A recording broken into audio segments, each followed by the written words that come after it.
Welcome to a special bonus episode of Militia Madness MTG. So we talked about it in our, intro to Militia and our channel trailer type thing, that we would do set reviews with new sets coming out. We missed the gap on Edge of Eternities because we were busy filming, but we didn't on Spider-Man. Spider-Man, as of the filming of this, has been out for a while, but this video will still go up before the set after Spider-Man. Avatar. There you go. That's why Morgan gets paid the big bucks, because they know what's going on. I don't get paid for this. That's true. But I'm just going to give a brief rundown of how set reviews are going to go. I'm going to explain it in this video, and then not again. Generally, we are going to do 4 Militia only. You might hear me talk about Limited or Morgan talk about Modern, but the focus is on the Militia format, which means we are not talking about any of the rares or mythics, because they're not legal in our format. So they all have an F, because they're not playable. Excuse me. We will talk about literally every possible commander in a set, which in this set is a lot. And then we will talk about cards that we think are okay, or if there's a major disagreement between the two of us between a card. There's some of those. We'll mention it. We'll kind of defend each other's, and then we'll put our ranks on the screen and image. But there are a couple of cards in every set, the commons that are just like made for limited sideboards or stuff like that we're not going to talk about. So if something's missing, we think it's terrible. Moving on.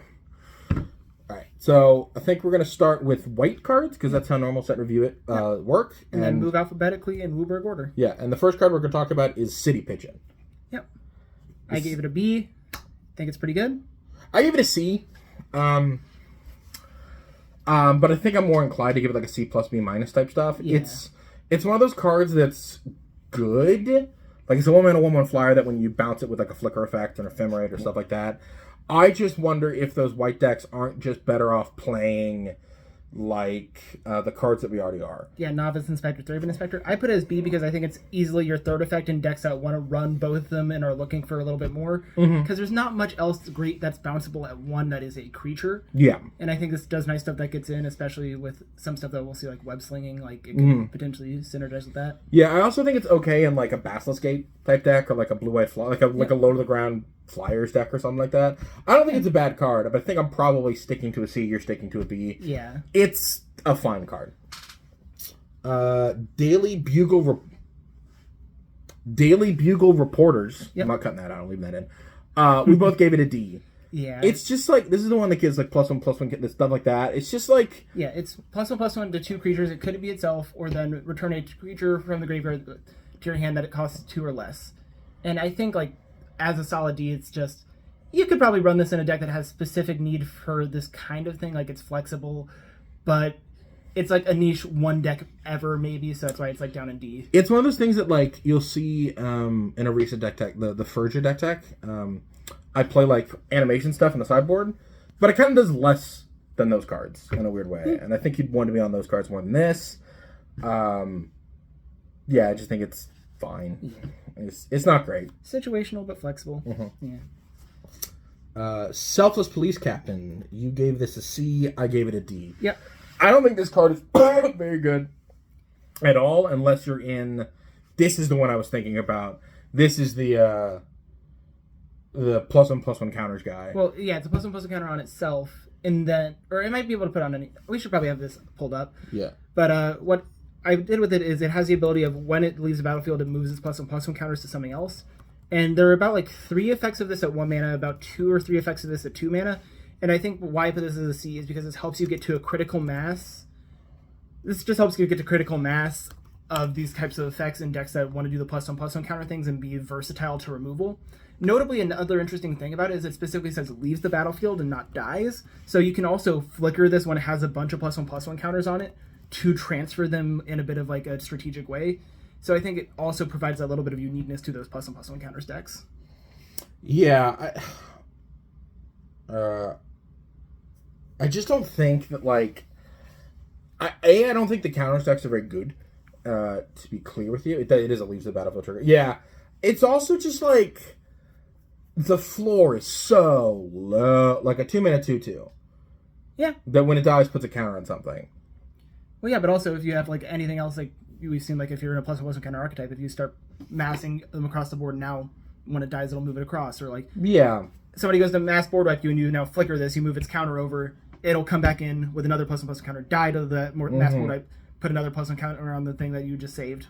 Like, there's a lot of interesting play to it, I think, that puts it above a team. Yeah, it's just, I don't know, I don't think it's amazing. I think it actually has a niche, unlike the D card where it's like, this might go in one deck. This has a niche where it could see play, and that's what bumped it up to C for me. Yeah, we have, the next card we're going to talk about is, but we both agree it's like niche, playable in like one deck, right? Like, it's not... I think there are multiple like various like types of +1/+1 counters deck, and that's why I bumped it up, but yeah. Oh, okay. Yeah. I think it's playable in green-white. About it. I think there's also like mono-white and possibly some like blue-white strategies that could do with modified. Sure. Is this the first card we agree on? This is the first card. Yeah, no, we agreed on Daily Bugle Reporters, but it's Spectacular a barely playable card. Yeah, Spectacular Tactics. This is the put a counter on a guy against hexproof, or destroy target creature with power 4 or greater. Yep. We both put it at C. Mm-hmm. Gives me big Thraben Charm. Yeah, I was thinking of Valorous Stance, which has like two more comparable modes, which is 1, save a guy, 2, kill a guy. Yeah. And I think that has fit nicely into a lot of formats and has been perfectly serviceable. It's kind of like mainboard sideboard tech that you're not feeling too bad about on either side. Yeah, it's fine. Yeah. It's like, I can't imagine many decks wanting to main deck this because I think there's better white removal. Or like maybe mono white placed in the main deck. Yeah. But like, I also think like there could be like some heroic style decks where it's like you're running this as a safekeeper that also has the flexibility of, oh, they just put a Gurmag Angler in my way. How am I going to deal with it? Gone. And it's already in my deck. Notably for heroic, both Crow and Skyguard and I think Wingsteed Rider are both legal in our format. Yep. So yeah, maybe like a blue-white deck or red-white deck. Yeah, and then we also got a couple cards here coming up that will help the heroic like style strategies.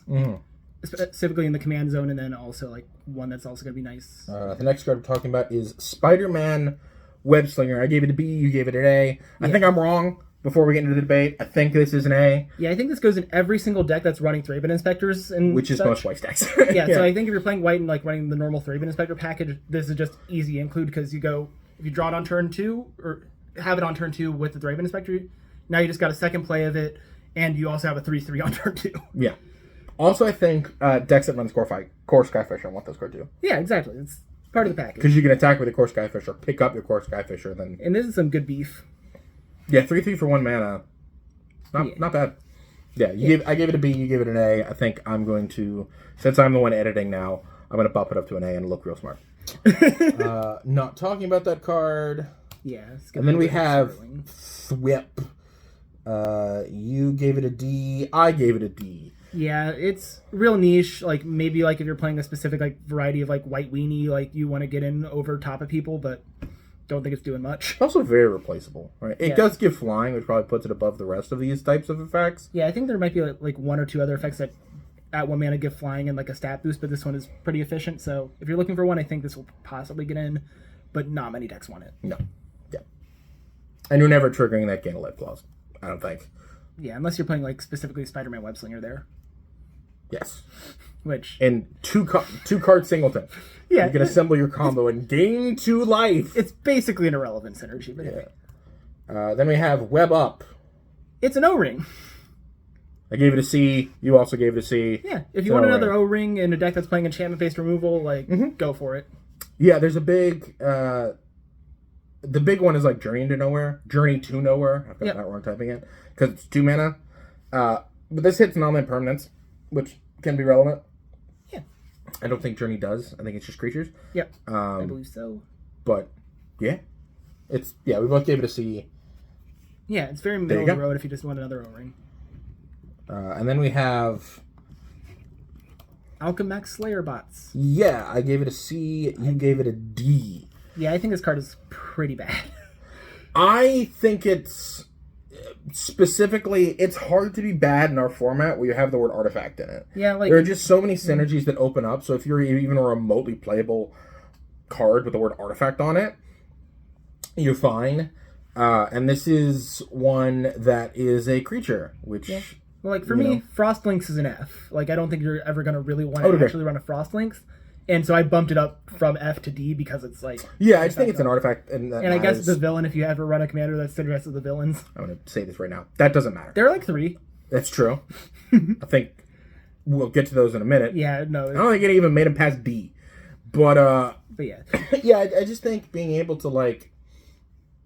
a stun counter is different than... Well, it's different enough that there are some proliferate things you can do. There's... some stuff with like flickering that you can do. There's again, Frostlinks is an F. I would agree with that. This being an artifact bumps it up enough for me where Grixis might want it, like a blue-red deck that cares about artifacts. I think that deck is really suffering on the blue end. So any blue artifact that's remotely playable for me comes at a premium because of the blue-red artifact decks. There's the new one, the cryogenic one. The Cryogen Relic? Yeah. Yeah, that's just a good card. Mm-hmm. But that's like your best blue artifact that's still legal in the format right now. So this is just another copy of Vicar Wellspring. Yeah.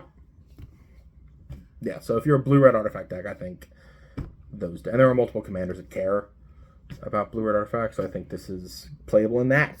But yeah, I think I'll... Like C-. But I think it's a little bit better than a Frostlings in a couple ways because it's an artifact. And then we have Amazing Acrobatics. I gave it a D. You gave it a C. Yeah, I feel like at best a low C. Like, why I put it there is just because if you want flexibility on a 3-mana counterspell, like, this might be one of the better ones to go for. Because I think, like, a lot of times, like, all the other have is Surveil 1, Scry 1. So. Yeah, it depends. It's a 3-mana counterspell that doesn't help you filter cards. Oh, yeah. So if you care about, filtering cards, which... spoiler alert, control decks do. Yeah. It's worse, but it has its secondary mode. It doesn't go into the, like... I would compare this more to, like, you find the villain's lair. Where, like, we have a bunch of these... excuse me. We have a bunch of these weird modal 3-mana counterspells in our format that counter something or do something. So it's a more direct compare to that than Dissipate or Dissolve. Yeah, an interesting note is you can do both. So if your opponent does like play something pre-combat main phase, you can get like a fog out of it for free. You can like Cryptic Command people. This is like Pauper Cryptic Command. Yeah, but I think like way worse. But yeah, I think it's playable in those decks. I think Mystical Teachings decks, like straight, not Cormella Mystical Teachings decks, but like actual blue-black Teachings decks. I think it's playable in those just because that deck kind of suffers from a lack of removal a little bit. So just being able to like Teachings this up or like transmute this up is okay. But yeah, like I don't like think it's like a high D or anything like that. I think it's just serviceable. Yeah. Yeah. I would agree. Then we got Beetle Legacy Criminal. Yes. Which, let's see. I gave it a D. You gave it a D. Yeah. It doesn't do much, but hypothetically, if you're playing like a graveyard-based deck, you could just want this as fodder to pitch. There's one commander I'm going to be talking about specifically when I keep saying this, but there are a couple of blue-black graveyard decks that, want to be on like the Ops, the Considers, the Mintonal Thought Scours. Ultimecia is the one I'm going to be mentioning just because it's the one that comes to my head. But like this is a nice thing that you can like mill over with your Thought Scours or your black mill stuff, and it does a thing. Yeah, and I think there is like a power in being able to like jump your Tolarian Terror over their board. Yeah. And like it was effectively a free card since it came from the art. Like I do find it interesting that this is effectively Renew, but because this isn't Park Your Dragonstorm, they weren't able to use that mechanic again. Yeah. Well, done it a couple of times, right? Where things are mechanically the same as something else, but it's like, they can't print prowess for whatever reason, and some things, whatever. It's playable in like a blue-black graveyard deck, and then not in everything else. Yeah. Skipping over that card. Doc Ock, Sinister Scientist. Yeah. I believe I put it at C, if I'm right. I gave it a D. You gave it a C. Yeah, I think this could just be like a powerful finisher in like your blue control deck. Like if you're running like mono blue, blue black, that kind of thing. Like I don't think the Hexproof will ever really come into play, but just like a 5-mana 8/8, like so you can actually hold up some counter spells if you have like 7-8 mana in the late game. Yeah, you're thinking this more as like third Tolarian Terror or like the pretty much. Like it's your worst one, but hey, you'll play it probably. Are you playing Swordcoat Serpent? In a deck like that, probably. Okay. So you just want it as like a 4 of, like the fourth. Yeah, just like another big idiot in your like blue control deck. Yeah, if you're a blue control deck that wants 4 win conditions, well 5 really, because you're playing Murmuring Mystic in that deck too, probably. That wants 5, you have a 5th one. But for me, I'm always going to be on Swordcoat Serpent and whatever. I guess if I'm mono blue, I'll play this. I feel like if you have a second color, you're going to dip into the second color for like another control finisher, which is why I gave it a D. But there's that. And then we have Mysterious Phantasm. I gave it a D. You gave it a C. I don't think this card is very good at all, and I'm being nice by giving it a D. I think this card is very, very lackluster. The stats are okay. 2 mana 1/3 flying vigilance is fine, and then it attacks, it mills a card. It's just so slow. Like I don't know what deck wants it. Yeah, I kind of agree, but I do think like there's some ability just to be like, yeah, I'm gumming up like the random small like 1/1s and 1/2s with haste or whatever like that are around. Yeah. And also furthering your game plan of like adding stuff to the bin. Yeah, it's just so slow. Yeah. I think Blue has better ways of doing it. But again, it's not like you think it's an A or a B. It's like it's probably the lower echelon of what you would give a C. Yeah, too, I think it's right? just perfectly serviceable, but I definitely consider running. Like if I kept arguing, I could probably get you down to a D. Like okay, possibly, but I'm not going to change on this one. Well, I'm editing the video, so his words are not mine. That's fair. I can cut that out too. I'm not going to. But then we have Oscorp Research Team, which we both agree is a D. Yeah, I think this is as a very niche use in specific stuff. Like if you find like an infinite mana combo deck similar to Walls, you can use this as one of your engines. The problem is there are a lot of options for engines in green and blue, so this kind of just is. If you for some reason find that this one specifically works out for you, run it. It's a 1/5. So expensive. Yeah, like I think its main like upside is it's a 1/5. It's harder to kill than some of the other engines. Like I think the main one is Third Path Icon, not Third Path Iconoclast, but like Third Path Savant. It's a 3 mana 2/3 that does very similar stuff. So it's like if you really need extra toughness, then sure. Yeah, I think its potential is like in it's an infinite mana outlet for the Walls deck, but I don't know how that. We've talked about the Walls deck a lot. I've built some mock-ups that look okay. Okay, how are you killing people? Just out of curiosity. Like, well, I'm assuming you're bad. I would have to look it up, but there are like a couple of ways, like milling other people out with like Doorkeeper infinites and stuff like that. Yeah, that was one of them, and then so you make enough mana, and then you just infinitely, and then you find a way to yeah. And there were a couple other ways I'd have to actually like look it up to get it specific, but that's not what this video is about. No, but I was just curious, like, because this is like the only thing I can see about this card specifically. Yeah, is being an infinite mana outlet, and the problem is people coming over from Pauper like Walls is totally a thing. There are no Teamer commanders is the problem. That's the big issue, right? Because the Infinite Walls combo is what with Axebane Guardian, and then Freed from the Real. There's another Freed from the Real, but a Freed from the Real effect. Yeah. The more modern one is Freed from the Real. And if I just say Freed from the Real, if you don't mention the other one, I only have to put one card image in. So we're just going to do that. And you tap it, and then you pay to the Freed from the Real, and you untap it, and you get infinite mana. But in green-blue, there's not really a way to kill people. One nice thing about green-blue, though, is one of the commanders is actually just an engine that does this effect of, like, the Oscorp guy. Yeah. So that can help a lot. And then I found that if your commander is an engine, you don't need as good win cons, but I can't remember which ones I found. Yeah. So it's just annoying. Yeah. Like, that's why I think if they were a team or commander, this card would be a higher D for me, because it'd be a lot more playable. But that card doesn't exist. So we have Spider-Man No More. I gave this card a C, and you gave it a C. Yeah. Like, we have a couple other things of this effect, like Unable to Scream and Witness Protection as 1 mana ones, which are the best ones generally. Then we have the Utter Insignificance. Yep, Flash one. Yep. And then this is your 4th one if you really, really want a 4th one. Which is like mono blue control exactly. Yeah. If you are in mono blue control exactly, you can play this. They do get a little bit of a bump because we are in this format. They might also have a 4th one regardless. But they get a bit of a bump because we're in this format where commanders are very relevant. So setting them on the field is, oh hey, now your commander cannot come off the field unless you kill yourself or I do something about it. Mm-hmm. It's pretty good.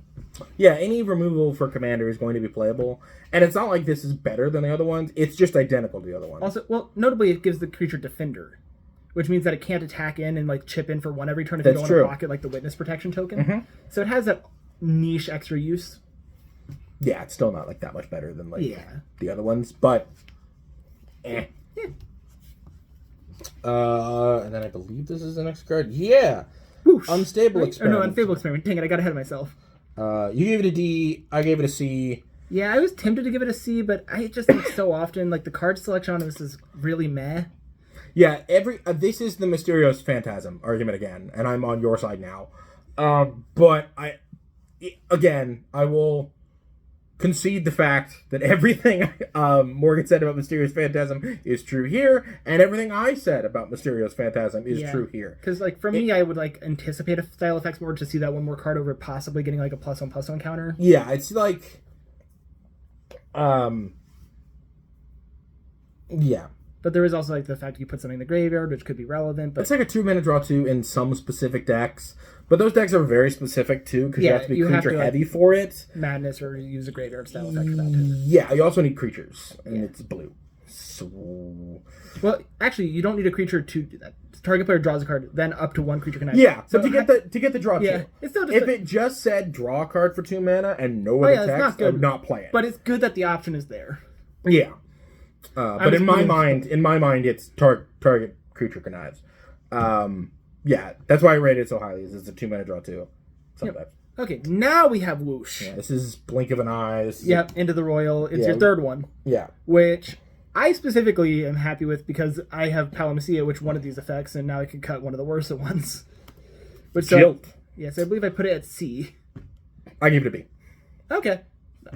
I think it just being the kind of third, like, okay, yeah, sure, on a medium effect, C is pretty good for it. Yeah, I had a revelation when I was trying to build mono blue control, in that deck does not have much removal when the thing hits the board. Yeah. So it's not that I think you should play all Spider-Man no more. Yeah. Continue, it's like you don't have you don't have any answers to like artifacts that are problematic or enchantments or like a background that's being annoying or an equipment or something like that. So I like one copy in mono blue control decks of any of these, and I think the one copy is very, very good. It's just hard to distinguish. Do you play this? Do you play Blink? Do you play Into the Royal? Well, it literally doesn't matter. It doesn't matter, right? It's it's not that this is better than them. I would give them all a solid B as a one of. Yeah, that's why I specifically put this at C, because like 1 is fine. So this is a C because it is the third one. Yeah. Was my I evaluated it a little differently in that the first one of these is very good, so it's a B. And as a one of. But the second one's a C. And the third one's a D. But this is no better or no worse than Blink, or except that it has Spider-Man on it. So maybe B- because Spider-Man. But like, I just think it's the same card. Yeah. Moving on. Cool. Inner Demon Gangsters. Yes. You gave it... I believe I gave it like a C or... You gave it a B. Yeah, I think it's honestly really good as just a way to like consistently have a Madness or like Mayhem engine on the field. We're going to argue. Because I gave it a D. Yeah. I think a 4 mana for a 3/4 it is surprisingly good just to be like, hey, you can't kill it with a bolt against red decks, and it will sit on the field and be a Madness and evasion engine. I think there are much cheaper and much better Madness enablers. The only easiest one I could think of initially was Olivia's Dragoons, and so having another thing that also doesn't die to bolts was kind of there's Olivia's Dragoons, which dies to bolt. There's Cabal Initiate, and then there's more expensive ones that do other stuff. There's a 5-mana one in red, for example, draws a card as well. There's also just like the incidental card draw engines that you play that also do this. The biggest offender being Faithless Looting. Well, to be fair, I mean like a repeatable on a body that just sticks. Yeah. No. I've built the Black Red Madness deck. You'll see it on the channel at some point. I've changed the commander, but I don't give too much away. I have found that the Faithless Wardings for the World and the Cathartic Reunions and not the Cathartic Reunion, the 2-mana Faithless Lootings are just as good, if not a little better, than the ones that stick on the board. But I do know a lot of times you're building them in more mid-rangey ways. I think if you're going from more aggressive perspectives, having a body stick that does some more stuff. Yeah, but it's 4 mana in an aggressive deck is the problem. Yeah, but being at the top end, it also starts getting you in with menace. I like it a lot. Yeah, I don't. I would like it at 1 less mana, and maybe I play it as like a 3-mana 3/3. I'm willing to let it die to bolt. Would feel worse about it honestly at that point. Really? Yeah, I think the 4th toughness is very relevant. Yeah, I just don't like it at 4 mana.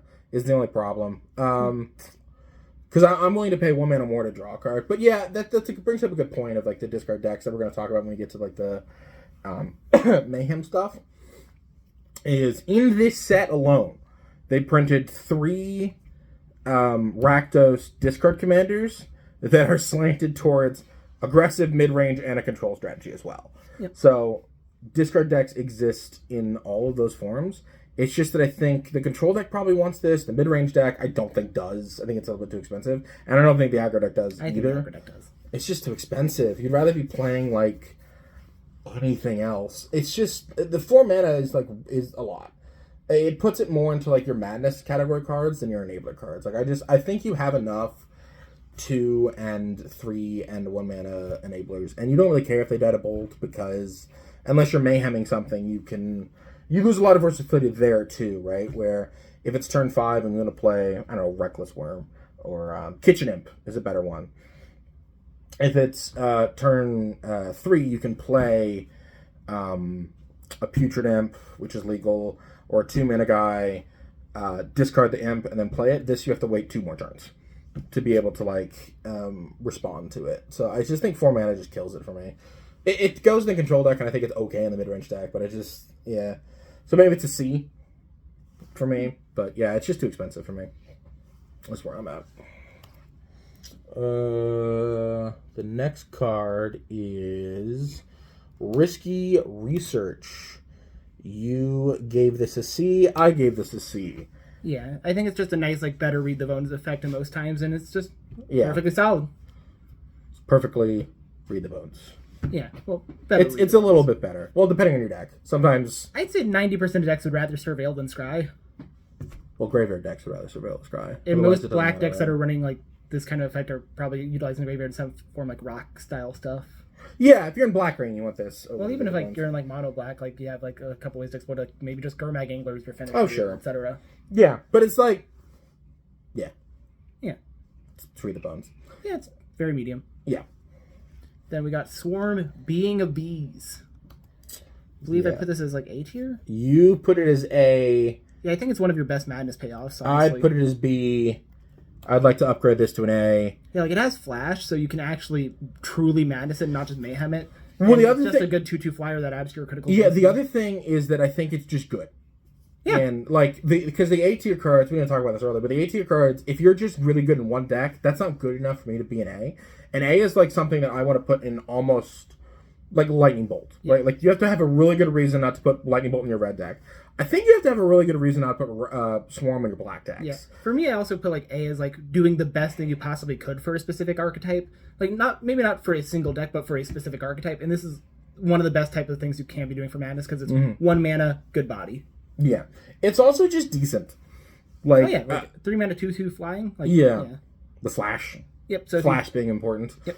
Because Kitchen Imp is a 4 mana card, right? Probably. Yeah, I think it's 4 mana. The flying haste guy. It's very similar to Kitchen Imp. Like we're in a singleton format, so critical density is very you'd play both. Yeah. There'd be no reason to not play both. But I think there are some mono black aggro lists in particular that want to play Swarm and don't want to play Kitchen Imp because they want to just top out at 3. Okay, then we got Venom Unleashed, whatever the heck that subtitle was. Oh, Evil Unleashed. Evil Unleashed. I was so close. Put it at D for similar reasons to Beetle. Yeah. Like, it was pretty much, in my evaluation, like, basically the same idea as Beetles. If you mill it over, cool, now you can do something with it, but it's not too considerable. It has an okay body by itself. I put it at C, but I'm willing to downgrade it to D. I don't know why I put it at C. I was just big idiot at black. I thought it was okay. Yeah, like, I can see, like, running into, like, maybe, like, a mono black control style shell or anything like that, just as a guy who does stuff. And then we have Angry Rabble. Yeah, I actually like this card a good amount. I believe I put it at, like, B or something like that, maybe C. It's funny, because I'm very mediocre on this card, and we have the same rating. Yeah. Put it at C. I think this is, like, a really good... where I think this card's going to thrive is red-green ramp decks. Yeah. And it gives, like, an early game to that. Because weirdly enough, I think those decks are more top-heavy than mid-range heavy, and they have issues at, like, doing stuff at, like, 2 and 3 that are impactful. This is a card that you can just slam on 2 if you don't hit the Llanowar Elf, because you're not always going to hit even dedicated Elves decks in our formats don't hit the Elf on 1 sometimes. It's just the cost of being a singleton format. Yeah, and then it's just a nice late game, like, mana sink. Yeah, it costs 6 mana. Yeah, which is not great, but it also automatically already has trample, so that that 6 mana is going some distance once you're like, well, I'm out of cards to play like right now, and I can at least do this. Instantly pings people. Like, I'm a sucker for things that stay in play and instantly do things. Because regular Pauper is a game won by inches, not miles. Same thing here. Unless you just die. There are decks that could just, mill 12 cards and then kill you with a Law of the Giant. And it's like, oh, cool. That was... Yeah. Well, like Palamecia kind of, too. Although that deck's a little bit more interactive. Then we got Electro's Bolt. Which I put at C. I also put at C. Yeah, I think it's a card you'll play just because you need critical density of stuff with Madness and Mayhem. I had it higher. It's not amazing. Because dealing 4 damage is huge. But it's also a sorcery. Yeah, then a couple of things happened. One, I realized it was a sorcery and was like, no.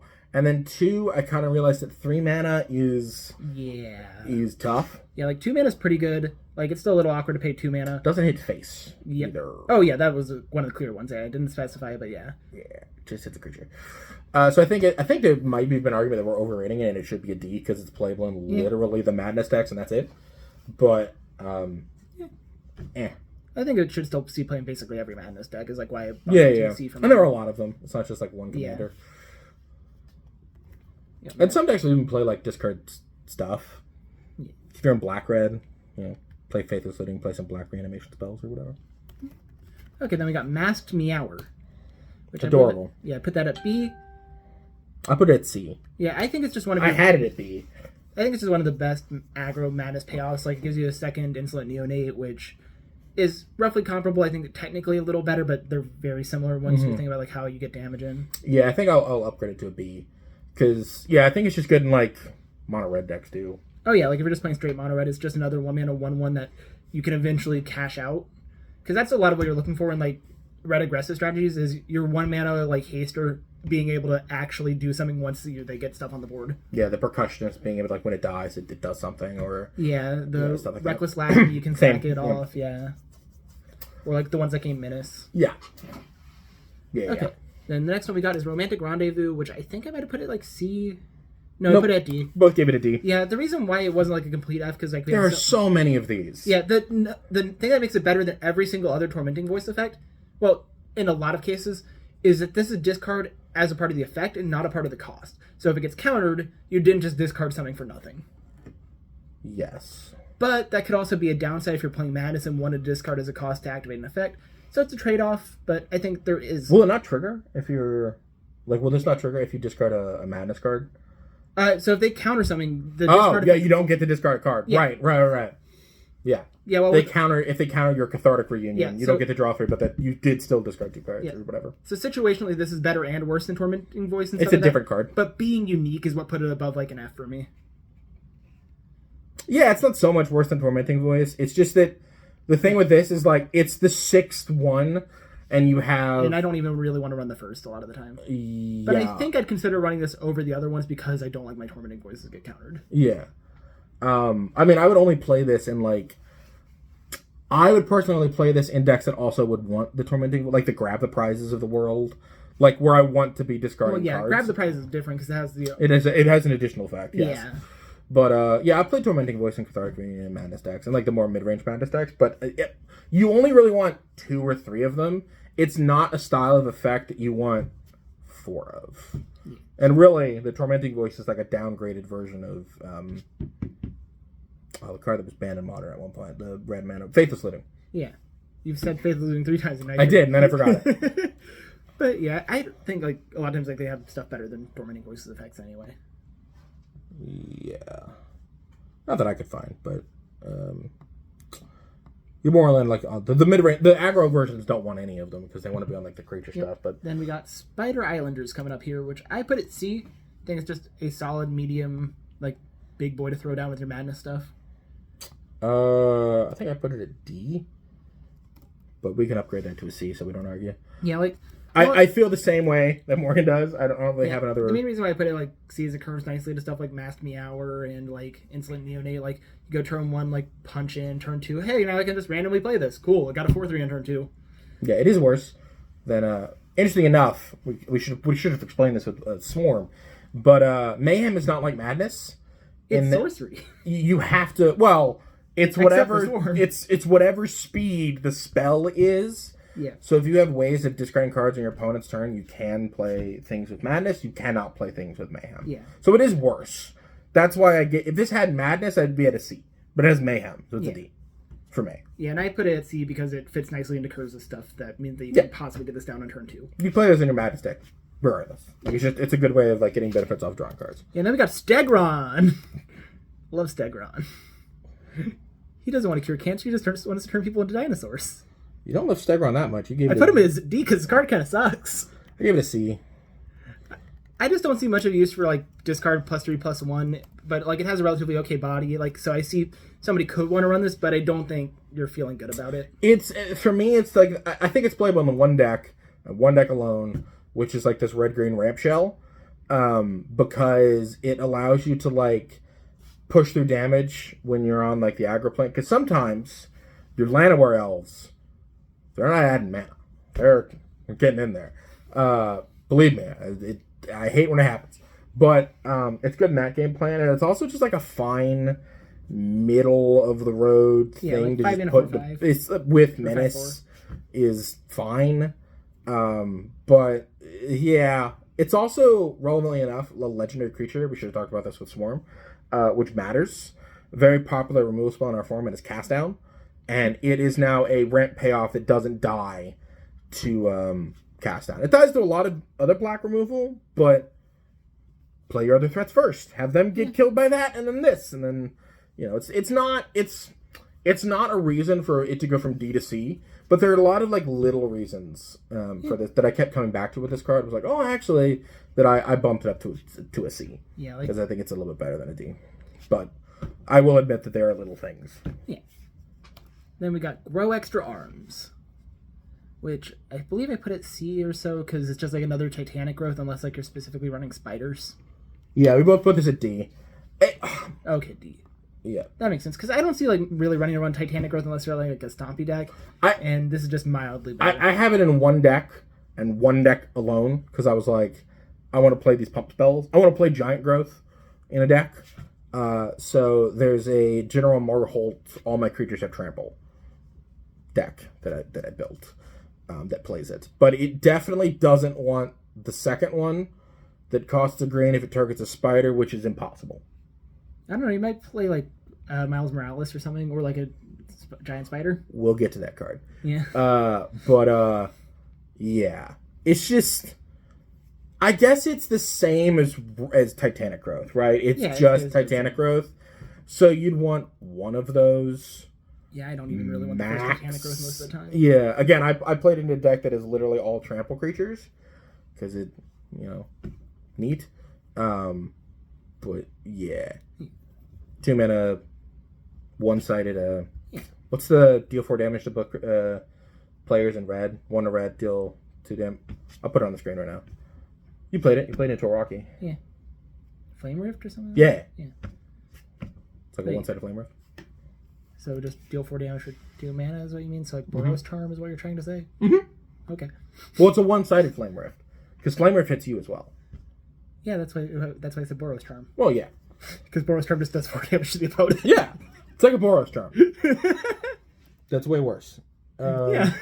No. It's Lurking Lizards next. Yeah. Same thing. So Lurking Lizards. Let's give me a second. I don't remember what I gave it, so could you please flash it up? Yeah, you gave it, in fact... Okay, D, that sounds D. Right. We agree! Yeah, I think it's in a similar vein where it's trying to be in that 4 mana plus archetype as the Spider-Man Rabble card or Angry Rabble. But I think it does it worse because it just kind of sits there and does nothing, and you can't have an active role in buffing except for cards that you are playing. And having to play more big guys to make a guy bigger feels kind of redundant. Yeah.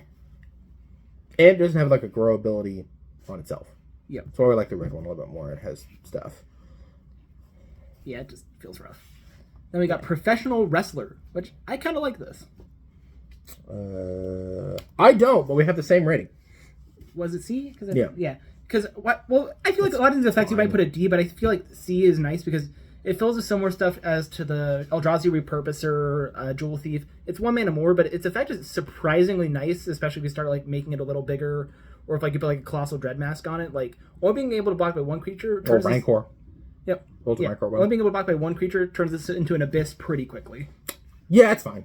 Yeah. I just think it's fine. I wish it had trample. Yeah. That's the kind of thing of like, I'm going to be biased with my green creatures. I just want them, I'm okay with them being a little bit more on the mana cost because it's a green deck. To me, this doesn't fit as much in the ramp deck as much as like a stompy deck. Yeah, just like a mid-rangey green deck. Like I think this has a lot of places. Yeah, a deck with like Rancor and things like that. We're talking about that card? We are talking about that card. Scout the City. Yep. I give it a D. Yeah. You can see. Yeah. I think it's just like a very medium, like sideboardy style card that you could just want to run. I'm not like happy about it, but I think it's perfectly serviceable. Does this get into your? Because you're talking about throwback to one of the first videos we ever posted on this channel. Do you think it's going into your Akawali deck, replacing? Oh God, no. Okay. It only mills 3 cards, and like. Yeah.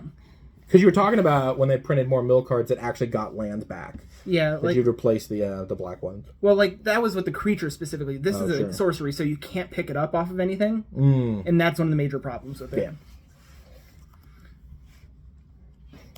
Okay, then we got Spider-Man Brooklyn Visionary, which I think this card is amazing. Yeah, you gave it an A, I gave it a D. I think every single deck that is running a full Land of World style package wants this, because if you get this down on turn 2, it's insane. And if you get this down on like turn 3 or 4, like it's still pretty good. I don't like it. The reason I don't like it is I like it in that deck specifically, which is like green ramp decks, which is actually to a lot of people's chagrin, not every green deck. Not every green deck is going to play elves. Not every green deck is going to play ramp. Sometimes your green deck is doing something different, like Akawali, for example. I just think that it is playable in that deck specifically and nothing else. I think it's also good in like stompy decks, because if you go turn 2, like 2/2 attack, play this guy down, now you're on turn 5. Yeah, it's just, I don't know. I mean, 4/3 is not terrible. It's just maybe I'm underrating this card. It's just that I don't. It's the modality of it is terrible, right? Where like the other web slinging card we talked about, I had a lot higher because paying 3 mana for a 3/3 feels less bad. Like it's just a thing you can do. Paying 5 mana for this is just not a thing I want to ever do in any of my green decks ever. So its ceiling is just lower for me. I don't think it's a D. I think I'm underrating it. I think it's more of like a C+, B- type card. I could see going down to a B, but I don't think I'd go down to C. It's just, yeah, maybe I'm wrong, but I have a lot of practice with it. Yeah, like I think like the web slinging is like very efficient actually, like because like just one of the things I have been brewing with it is like green-white decks, and like going like Draven Inspector into it as well, like similar to the other Spider-Man is pretty dang good. It's fair. It's another way to like pick up stuff in like green-white, which is like an underrated archetype, I think. Yeah. You'd play that on the channel at some point, but yeah, I guess I'll go up to a C-, C+. Yay. But I just don't. Yeah, I still don't like. I'm gonna keep my low A, high B. Talk about this card? Yeah. Yeah, Spider Rex Daring Dino is the next one I have. We agree. C. If you just want another pretty okay payoff, and the ward could be relevant. It's also immune to cast down, which is once again relevant. Yeah, it makes people have to actually pay mana for snuff out.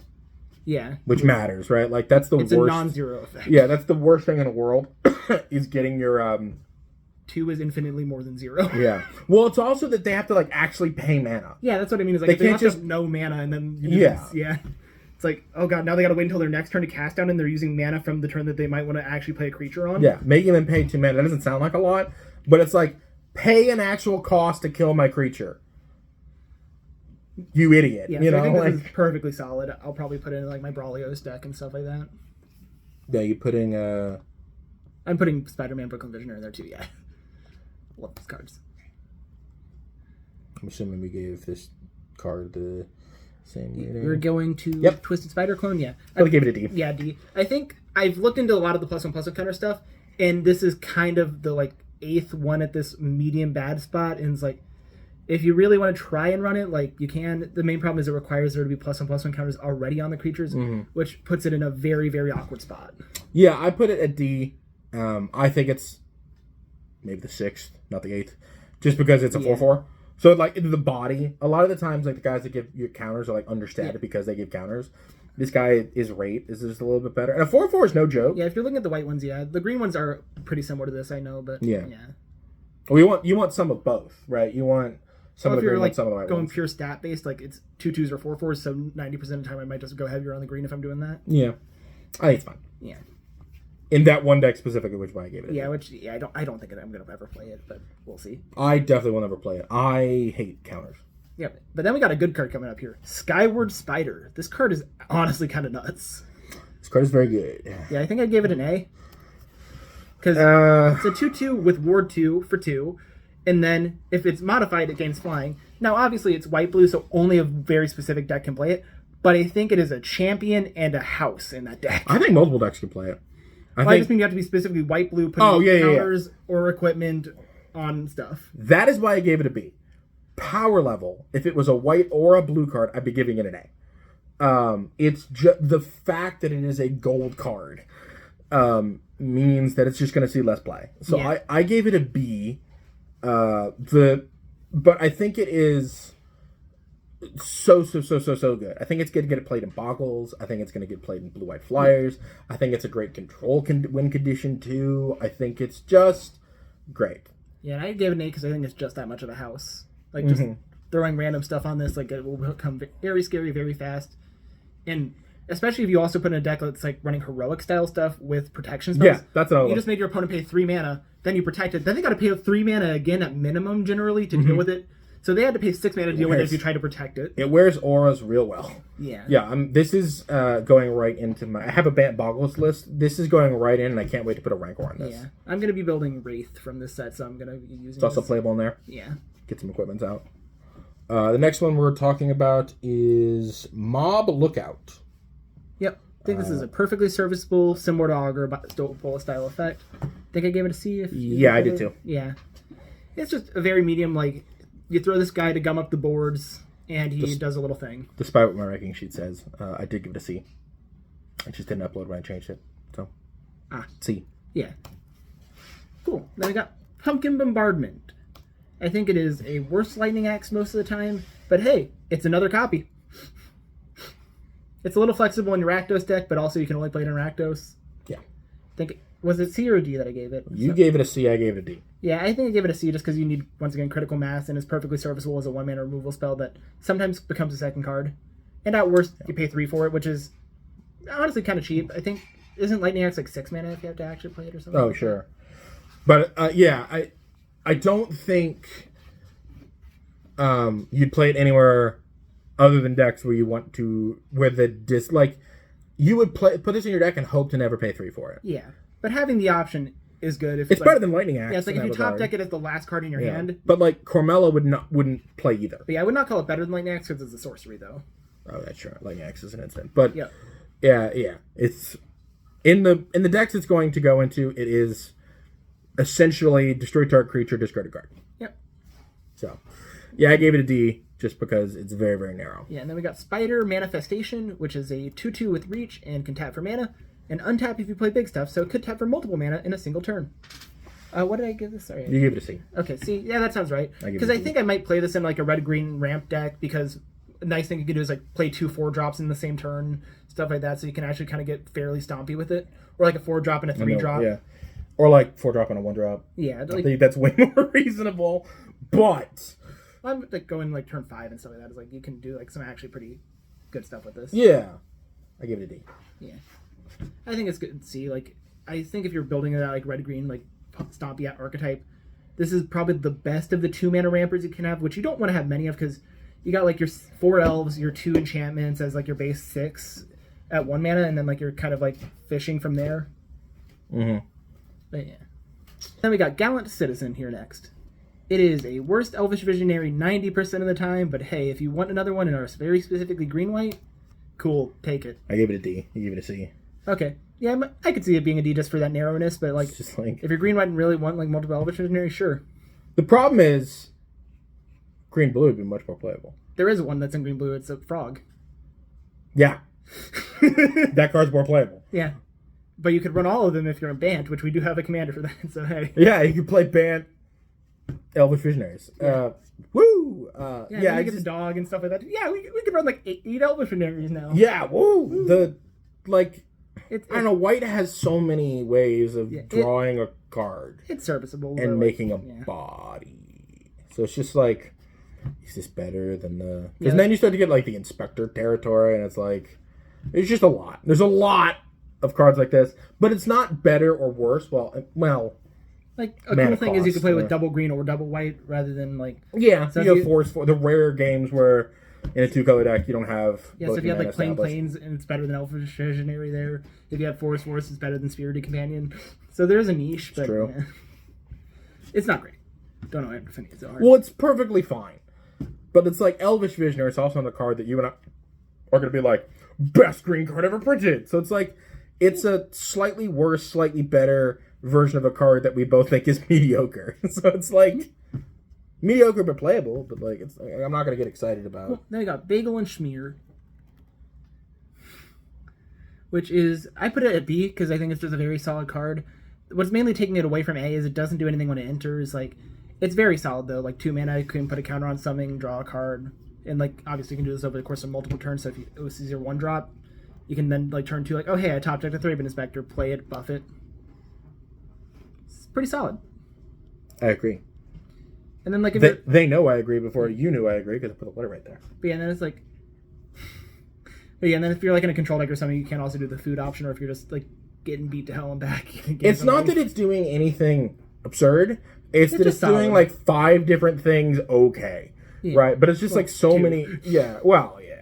Well, it does more than what it says in the card because it's an artifact, which means you can sacrifice it to Deadly Dispute. It's an artifact that I don't think you're wanting to most of the time though because it won't get any extra value. So. No, but you can, right? It's also an artifact that sits in play until you don't want it to sit in play. So it counts for. It's a cheap artifact that counts for Galvanic Blast. It's a cheap artifact that counts for your Frogmite. It's a cheap artifact that counts for, like not a blue-red deck because it's a white card. Yeah. Remember, important notice. It's a white card. Yeah, that's one of the reasons I was like, wasn't even considering like Frogmite value because I don't really see like many white artifact decks like going. Yeah, there's no Mardu deck in our format, unfortunately. The moment there is,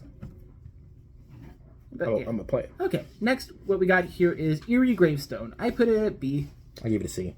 I honestly put it more into the B category instead of C because of its interaction, like Hunter was saying, with like the Deadly Dispute effects, because it does its draw when it enters. So it's at least going to get you that value before it dies. Yeah. Even if like. And then also you can use its own ability to pop it itself if you don't have any of those in your hand. So it gives you a good out. I think it's just solid enough. I think it's just fine. Yeah. Then we got Steel Wrecking Ball here, which I gave it a D because... I give it an F. The reason why I gave it a D instead of an F is very specifically because it is a way that you can't counter that can destroy an artifact. Because if you pay 2 and discard it, it just destroys an artifact. So completely uncounterable. Unless you run like a single stifle effect in the format or something like that. There is a crab. Yeah. Got him. But yeah, I don't think you're ever really wanting to play this as it's 5 mana. I think it's just if you very specifically want artifact removal that can't be countered, or like maybe artifact removal on a permanent that you can just search up somehow. What are you killing? I don't know, man. It's a sideboard card, but that's why it's a D. Mirror Enforcer? Like because I a commander like Penny. Sure. I don't know. Like you got me. There are reasons. Arabella. Like, that's why it's not an F, though, is I think that you could make some actually solid points for it. I think this card is terrible. And I would wager neither of us will, in the coming, whatever, once we get acclimated to... I'll run 4 of this somehow and kill you. Sideboards? I'll cheat in the format to kill you. Yeah, in sideboards, you will see neither of us playing this in sideboards. It just doesn't do something that's unique enough for me. And, like, the artifacts you're killing... This is not a day where, like, you're killing a cranial plating, or you're killing a cranial ram, or anything like that. Mm-hmm. Like, a lot of the artifact decks are just like, I have a Mirror Enforcer, and it's a 4/4. You can kill a 4/4. Like, it's not, you can block a 4/4 too. Like, it's just not, what you're killing with this to me is just not high enough to warrant the badness that is the rest of the card. So yeah, so I give this an F. Yeah. Couple more cards. Yep, what we got next is, I think, News Helicopter? Correct. Yeah, I think this card's awful. think you basically never want to run it, but like hypothetically, It's 2 artifacts. Point for it. No, it's not. It's not 2 art. That's one of the reasons why I gave it a worse rating, because we went over this at one point. Thought it was 2 artifacts. No. Yeah, it's a D. Yeah, it's a 1/1 flyer and a 1/1 on the ground. It's very little for 3 mana. I don't think it's very good. Yeah. But hypothetically, I could be persuaded to give this an F. Honestly, I could too. I remember like it's like Arabella flicker. kind of sort of wants it. You can kind of sort of flicker it. It does lots of things very mediocre. But it is technically... Like, I'm going to give you a weird look if you put the Wrecking Ball in your deck. I'm not going to judge you, but just so we're aware, I'm judging you. If you put a news helicopter into play, I'm going to give you a slightly worse look. Slightly better look. I would give you a worse look, personally. I think both those cards are close to unplayable. This is slightly... It's like a D minus. I think this is slightly less playable because the other one's a sideboard card. Well, this is something you'd want to main deck, and why the hell are you main decking this? Yeah. I think they're like token deck specific, but like, it's meh. But yeah, like I can see a very niche case, and that's why I barely put it in D. But I think it's a D minus. I would agree. Okay, then I gave all the Surveillance C's because they're just perfectly medium. If you're running a control deck in those colors, you want them. Like if you're running anything more aggressive, 4 mana is a little too steep. Yeah, it's like the mid-range to aggressive decks. It's like the mid-range to control decks. Yeah. Also, the 3-color decks sometimes are just inherently slower. Yeah, and this gives like Bant 2 more, and yeah, it actually gives all of them 2 more because of the wedges we're on. Yeah, like I'd slot the blue-black ones and the blue-red ones into Cormella, for sure. But yeah, very medium. They exist. We're also not going to name any of those. And I'm not. All pop up. They won't all pop up.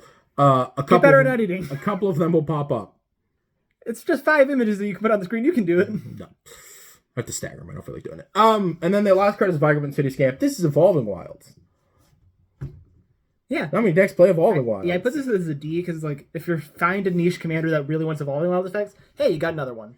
This is now your 4th one because we had 3 regular Evolving Wilds and then the one that's slightly better that gives something unblockable if it's small. Secret? No. Yeah, I think it's Secret Passage. Escape Tunnel. Okay. Oh, yeah, they couldn't call it Secret Passage for some reason. No, the card doesn't exist. Yeah. But yeah. Commander card. Yeah, it's whatever. If you're a landfall deck, there's that red-green guy from Edge of Eternity. He's probably wants to be on this guy. Landfall commander, whatever. All right. Okay. Now we're back. All right, so we're now going to talk about the... like I said at the beginning of the video, we're going to talk about literally every commander, even if we think it's bad. Some of them will be pretty glossed over. Yeah, some of them will be like, that exists, but we just want to give our thought process, because these are the kind of cards that will warp or shape, or we just think they're a little bit more important than commons that we didn't talk about. Yeah, so we're starting off with Aunt May here. She is a 1 mana that will just start gaining life when stuff enters. Notably has 2 health, which can be relevant to block stuff like Math Meow or other mini guys. And I think it's just fairly okay. I believe I gave it a C or a B, one of those two. I gave it a B, yeah. You gave it a B, I gave it a C. Yeah, I think if you're running like the Soul Sisters, it is a perfectly fine option and like a lot of life gain style strategies. I don't care for them. I think I'd rather a payoff, which we'll get to later, so this would be like a B- for me. Yeah. I think it's on the C+. I just, being able to like play a Soul Sister from the command zone, for me, is powerful and good. So, yeah. The next is Flash Thompson. Yeah, I think I gave him a D because, like, he doesn't really do anything very specific, but I saw the very niche use of, oh, hey, he can threaten combat from the command zone. So, like, your opponent goes to declare attackers, you can just be like, I have Flash in the command zone, I can do something. So it was very mildly better than an F for me. I don't like him, but... This card's terrible. It's an F.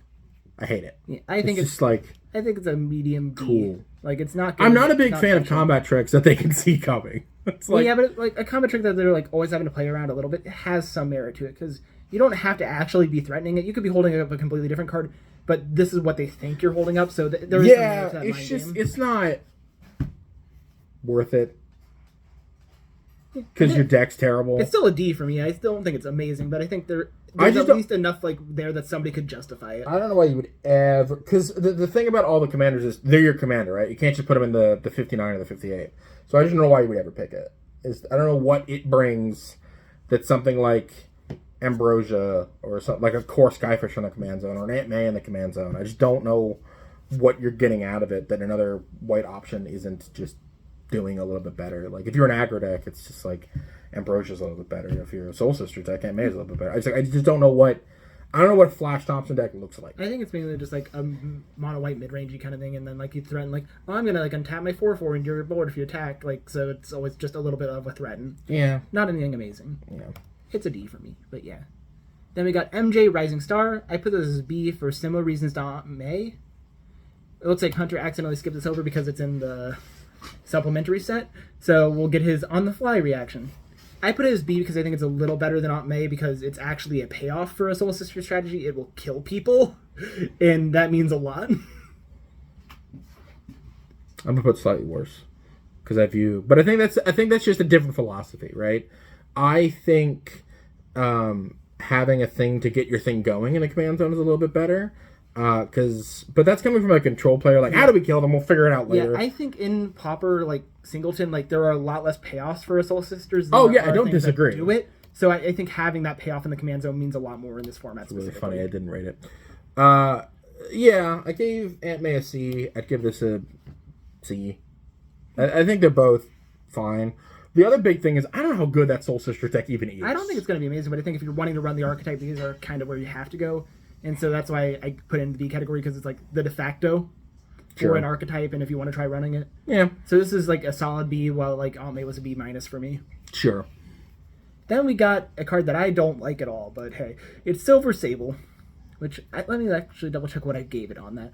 Yeah, I gave it a D. That makes perfect sense. I could be persuaded to giving this an F.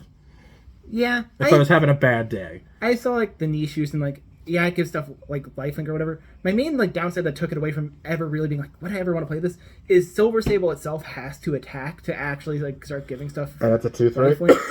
And it's like, yeah, it's not doing much with that, just giving one thing +1/+1. Yeah, you'll learn from what I said in Arabella specifically, commanders that have to attack are at a huge downside.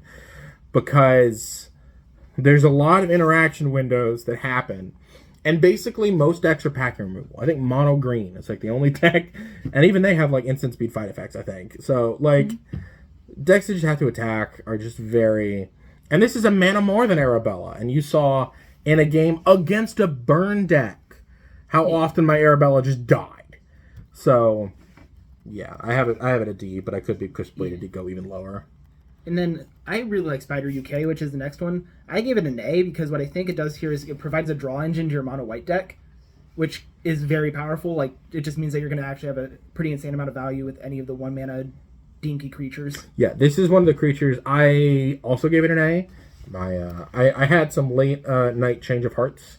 Okay. With some stuff, and then my Word document apparently didn't save.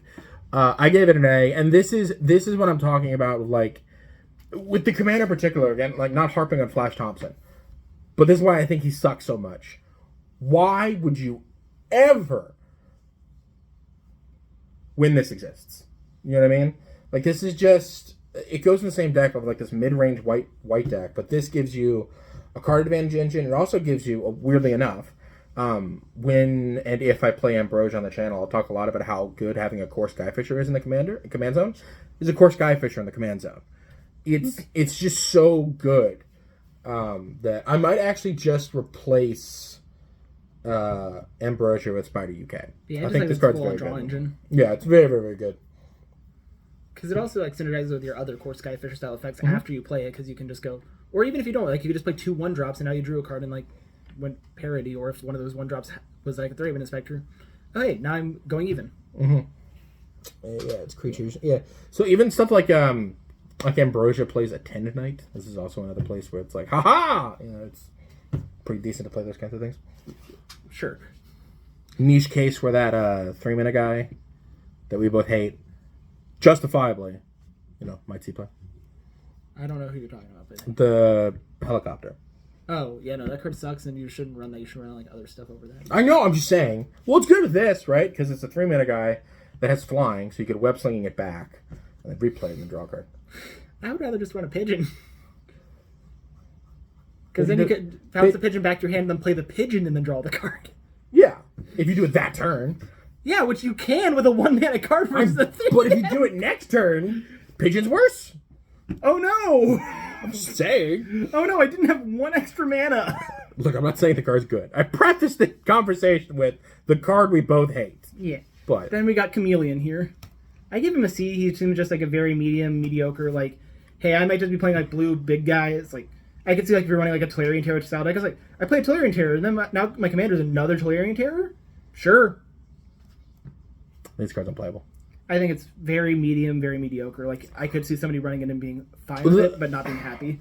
The problem with it is it's a monocolored deck, and I like the Tolarian Terror decks in blue-black. And an interesting note, though, is it can give you a second Murmuring Mystic. It can do that. Yeah, like, I think there's a surprisingly okay deck with it. I don't think it's going to be, like, insanely unique or insanely different, but it's just like, if you want to run a blue value deck, this is a perfectly serviceable commander. Yeah, it's just that, I mean, to the surprise of no one, I think everyone can kind of intuitively get that the mono... Like, we'll get to what I gave an F to, and this is much better than that. Yeah, well, yeah. I think the monocolored decks are just worse, inherently. Like, you're paying a cost to just being 1 mana, right? Your mana base is more consistent, but you have less utility. So I just need to be very, very impressed with a monocolored card to convince me to give up playing a second color. And this, to me, is just not a good enough reason to get a second color. Okay, then what we got here is actually a good card. Lila, Holographic Assistant. I gave this an A. I gave this a D. Again, the same thing happens where you gotta pull me in to be a monocolored card. Yeah, and I think this one does. Because what it says is whenever you draw a card, put a +1/+1 counter on target creature. So if you draw 3 cards, you're getting 3 counters. Yeah, it's just, and if it were 2 mana, it'd be great. It's the fact that... if it was 2 mana, it'd be overpowered pretty much. Yeah, it's just 4 mana is just... I don't think you're, like, running this out on turn 4. I think you're playing this in a blue control deck, and now you're like, okay, hey, this, like, random Augur Bolus is now going to slowly creep up because we're on, like, turn 5 or 6, and I have the ability to just casually sit here and draw cards and protect it. Yeah, I think it lets you just play a piddly blue deck and actually have real big threats. Yeah, and I just don't know how good the piddly... Like, my, I have a deck in every color combination. I don't know if I've mentioned that on the channel, but I do. Because when I got into this format, I was like, this is all I ever want to play. So I committed. And I've tried the, like, piddly blue decks, and it's just, like, your card quality is not high, and your removal is terrible, and... Your threats, apart from the ones that everybody knows, which are like the Tolarian Terror, Seacoast Serpent, Murmuring Mystic, and Cryptic Serpent. Yeah, which that's one of the reasons why I like Delver too. That is one of the reasons why I do like this card, is because it helps that threat side come all the way back up once you're into the late game. Yeah, it's awkward, right? Because that deck needs specifically. If you're on the Delver version, which I think you should be, it's. Because now once you have Delver and Augur in your deck, it's tough, right? Like, I've had games where they've run me out of threats. Like, literally, they killed my big guys, and I was just like, oh, I'm dead. Well, that is the nice thing, is that worse you can just buff up this. Yeah, I guess. It's just... It just doesn't do enough for me. And I think the deck it goes in is too low-powered, and this doesn't fix the low-poweredness of that deck, or the awkwardness of that deck. Like, having the right amount of... Because now it's even more awkward than Delver and Augur. Now it's Delver, Augur, and Lila who are creating awkwardness and tension in your deck. Because, like, I want creatures for Lila, but I want instant sources for Augurs. I don't even think you need creatures for Lila. I think, like, just running a normal package and, like, at worst buffing herself is also there. I don't think 5 is enough. I would think it would be, like, 7 or 8 total, but, like, still, like, at worst you're buffing herself, and that's perfectly chill. Yeah, it's just, like... I also just don't, with the amount of, like, random blockers that exist in our format, putting it in a 2/2 that doesn't do anything, it's a lot of little things that kept bringing me down. I think I can settle on a C, but I don't think it's an A. I'm going to keep it at A, personally, because I think it is the best mono blue commander you can run, almost. Ooh, no.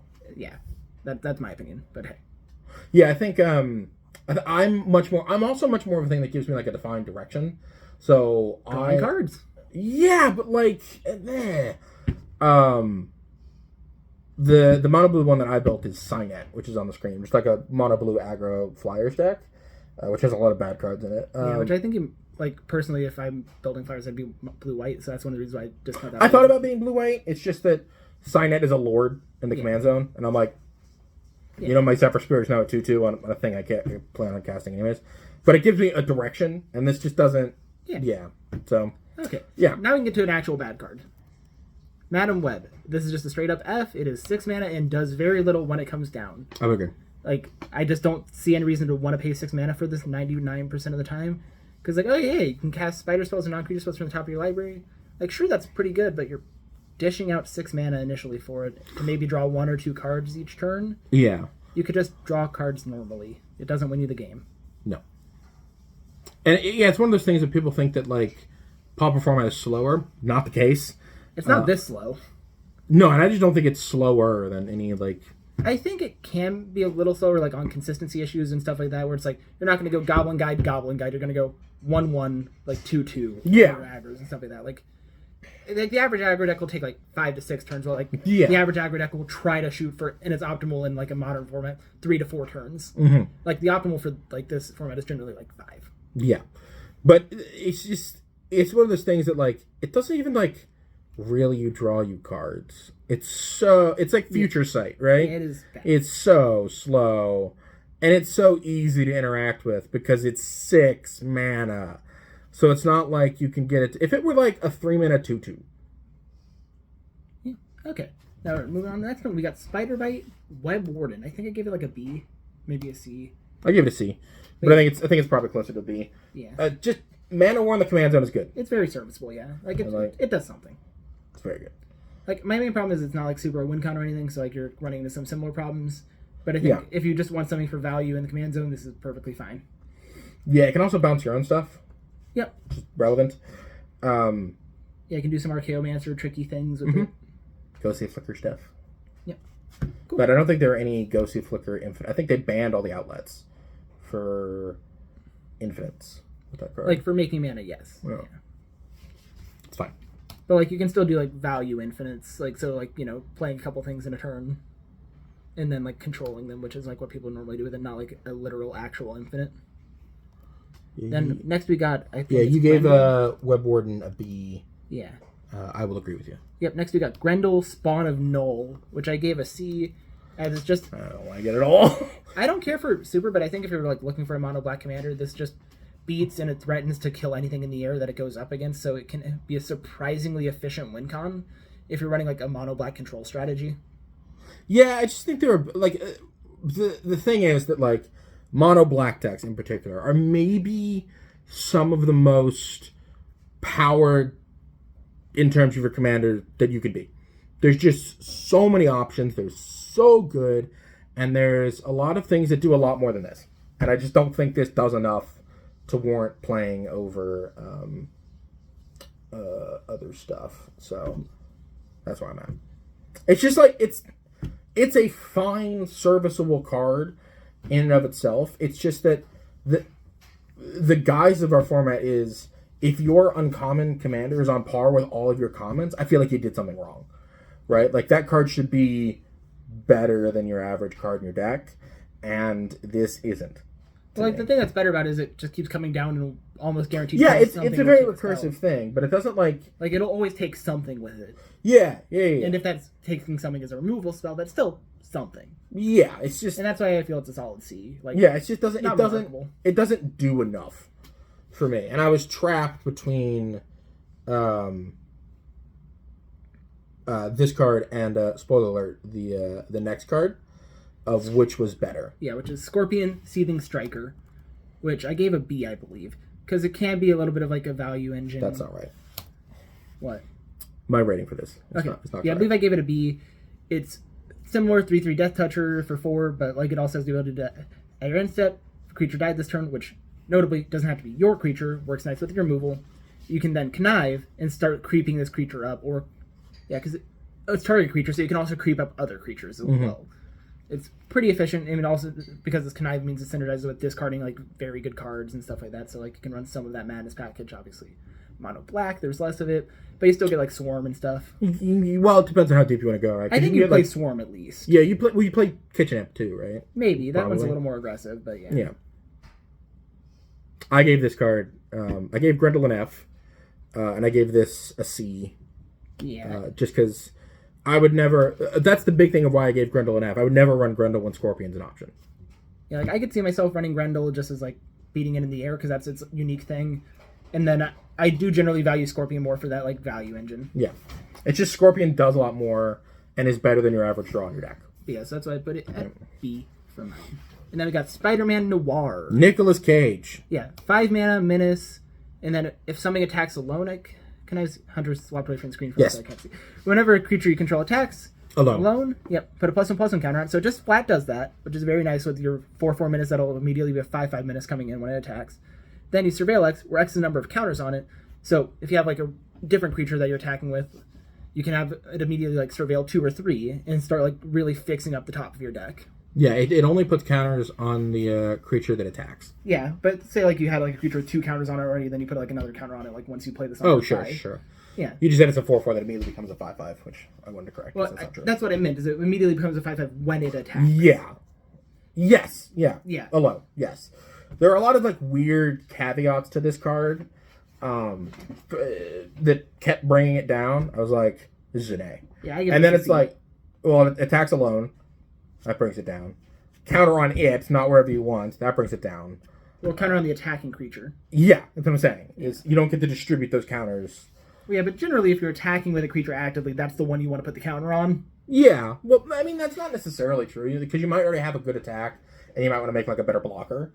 That's a situation that happens all the time. That yeah, but with the surveil party, like you also kind of want to get the max amount of surveilling in general. Yeah. No. It's just the thing I'm saying is that it's a bunch of little things that kept adding up. I still put this lower than Scorpion because I do like the 5 mana price tag and such. It makes it a little bit more rough. Yeah, I don't see a huge difference between this and Scorpion. I will be building it and I will be playing it. Yeah. Because it's Nick Cage. But my favorite actor. Little fun fact about me. Yeah, it's about on par with Scorpion. It's a little bit of a bigger body, but a little bit of a bigger mana cost. It's got a different evasive ability. And it connives, right? Oh, it's surveil. So it's not actually drawing you cards. Yeah, but it's just fixing the top of your deck. Yeah. Card draw is better than... And it can effectively draw you a card if you put something that has an ability into the yard. Yeah. Okay, now we got a card that's literally awful. Oh, what do we... I gave Spider-Man Noir a C. I said that, but yeah. Cool. But yeah, and the next one is Tombstone, which I gave an F. Says 3 mana, Eternal Wind style effect, but only for villains. Yeah, it's terrible. Yeah, and then it makes villain spells cost 1 less. There aren't really too many villains that you'd want to run. And the notable thing is, there's a green-black card called Honest Rutstein, which just returns a creature to your hand and gives all creatures 1 less. Yeah. At 3 mana as well. Yeah. This is just worst Honest Rutstein in pretty much every single way, and I don't see any way you'd ever want to run this card. Yeah, this makes Grendel look like a D. But again, and that's monocolored cards are just going to be low rated for me in general because the cost matters, right? It's just you have less utility, less value, less whatever in your deck by going monocolored, so you need a good reason to. And it's not always your commander that provides you the reason. Sometimes it's like Defile. It's like a black removal spell. I can also see like an argument for just consistency of, hey, you never are like, oh, I needed 3 green for something. Like, you will always have it. Yeah, I think it's more like Grey Merchant of Asphodel is probably the biggest one in our format. Yeah, another nice one is the Witch's Cottage in black because it means that you'll always have that online. Well, I play that in 2 color decks. Well, but this will always be online. Yeah, those utility lands, which are by and large terrible. Like Witch's Cottage is actually good, but yeah. Yeah. And then like if you're running like an aggressive white deck, like the white one's not bad. And then like if mono green, you might just throw in the cottage. Yeah, you get them for free, basically. Like it's just an extra thing. And like throwing away an extra thing is never bad. Like if I lightning bolted Morgan was like, hey, you want a food? I would take Morgan's food. Like, you know, but it's not like I'm playing lightning bolt to get a food. You know, it's just a thing. Yeah, no, Tombstone's terrible. Yeah, Tombstone's awful. Very interesting character in the lore, but not very good here. Next, we got Hobgoblin. So, what did I put this at? I put it at C. I think it's just a very medium, okay, like, punchy dude. Back to Morgan and I agreeing. I also gave it a C. I think this is like, I think this card has versatility. I think it's a decent, like, mono-red commander. I think it's a decent discard. Well, I think it's a very decent mono red commander that wants to play like a Madness package. Yeah, I don't think it's mono Madness. I think you have to go like more like pure aggro with it. Mm-hmm. But you'd be playing like stuff like what, like Fiery Temper, and you'd be playing a package, right? You wouldn't play Reckless Worm, but you play like stuff. Yeah, I think it's just solid enough. Mm-hmm. Then we got Molten Man, Inferno Incarnate. I put this as D because I think you could make an argument that somebody might want to like make like a big red deck. I put this as F. I don't think it's good. I think it's like a D minus, but I see like the thing where it's like, oh yeah, and like turn 5 I play this as a 5, or well it would be a 6/6 until it dies if you're on turn 5. But so I think that's fine enough at 3 mana like 6/6 if you're like also backing up with some like random red stuff. I don't think it's good. I think it's no. You can make an argument. I think it's terrible. There we go. Cool. We got Shocker, which I also put at D because it's like. Oh come on! If you want to, like, I mainly put D as like stuff where it's like I don't like this, but especially for commanders, I don't like this, but I could see an argument where somebody could be like, you know what, yeah, I'll run this. I don't think they're going to be good, but I think somebody could be like, you know what, yeah, 6 mana, 5/5, doesn't die to much stuff, has first strike, it attacks well. So I think you mainly would just want to run this if you're like, oh yeah, I got the 6 mana, I can just kind of keep attacking and not worry. This card's terrible. I don't even see that argument. I see it a little bit with Molten Man. Maybe I'll give it an F+ in post-production. But this card is bad. It is. I think it's generally bad, but I do see like hey, I got the 6 mana. Like maybe I'm running a big I don't think that just because a deck exists, we should give it credit. You know? Look, for me, D was like, hey, I can see a reason why you would want to run this. No. F was no reason. I think it's F terrible. to me is you should basically never run this. I would agree. That's why, since I can see a reason you would run this, I gave it a D. I just think there are better options for the same style of deck. Honestly, I think that Molten Man and Shocker are competing together on the same type of deck. So why would you play one over the other? I think you'd play Molten Man over Shocker, so therefore Shocker gets an F. And maybe I was too hard to Molten Man. Like, I think there's an argument to, like, first strike and then it just automatically kills, like, something small when it comes in. So, like, you know. Yeah, I just think that when two monocolored creatures create the same deck, eventually there's going to be a reason why one is better than the other. Yeah, but it can't. So one is unplayable. Like, because not necessarily. Like there's some arguments about like one immediately kills something, the other incrementally gets bigger, but also will sacrifice the land afterwards. Like, you know, they're not exactly the same. So there's small arguments to both. I did both Fs. Yeah, I give them both D. Now you got what I would say is a good card, the Mary Janes. What did I put that? Could you flash that out for me real quick? Sorry, I gave it a B. Yeah, that makes perfect sense. I gave it a C, but I can understand. Yeah, I see it being a little bit better than Hobgoblin and stuff like that, because like there's the clear thing of like, hey, this is a commander that will consistently be cheaper than its cost, even if it starts getting commander tax, and it has an evasion ability. So there's a lot of things of like giving you that small amount of sustainability in a red deck that they don't normally have.